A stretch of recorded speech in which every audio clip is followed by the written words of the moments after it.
If you're not putting as well as you'd like, it could be your grip.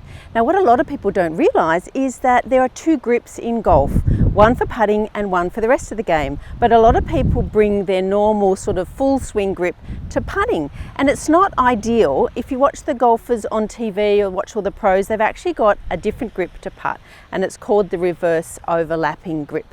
And what it looks like is a pretty basic 10-finger grip, like all fingers are on the grip. But we're just going to bring our leading hand's forefinger out and down the outside of the fingers of the bottom hand. So it's going to look a little bit like this, which looks a little bit strange. So it's basically all fingers on like a baseball. This forefinger comes out and you snug it up close and you end up with this grip here. So that's the reverse overlapping grip. Now, the reason we use that is because that left forefinger coming out firms up the left side and restricts your ability to get too wristy, which you don't want when you're putting. You want the shoulders to do the work.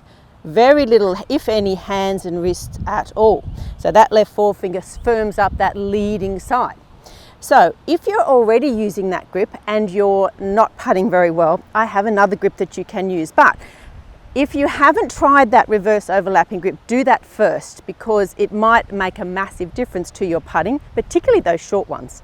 But practice it. It's going to feel a bit strange. Do it at home on the carpet, or go out to your putting green and do some practice with it first, just to get a feel for that slight change. So very basic, all fingers are on. Let the putter sit up across the palm, which is different from your full swing grip, and get that leading forefinger out. Firm up that left side.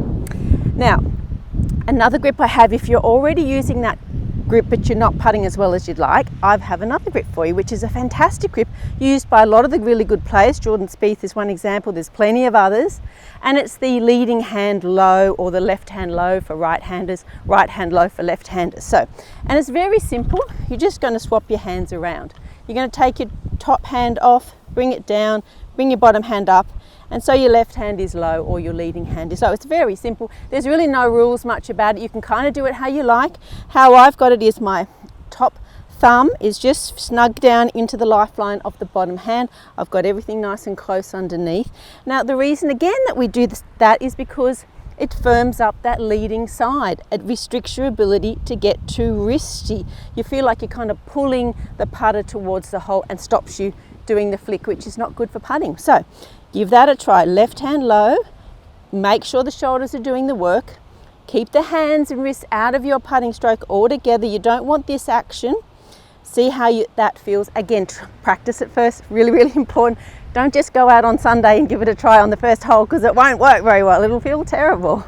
You will need to practice it a little bit, but give it a try. Either use the correct putting grip if you haven't been doing that, the reverse overlap, or if you have and you're not putting as well as you'd like, try the left hand low.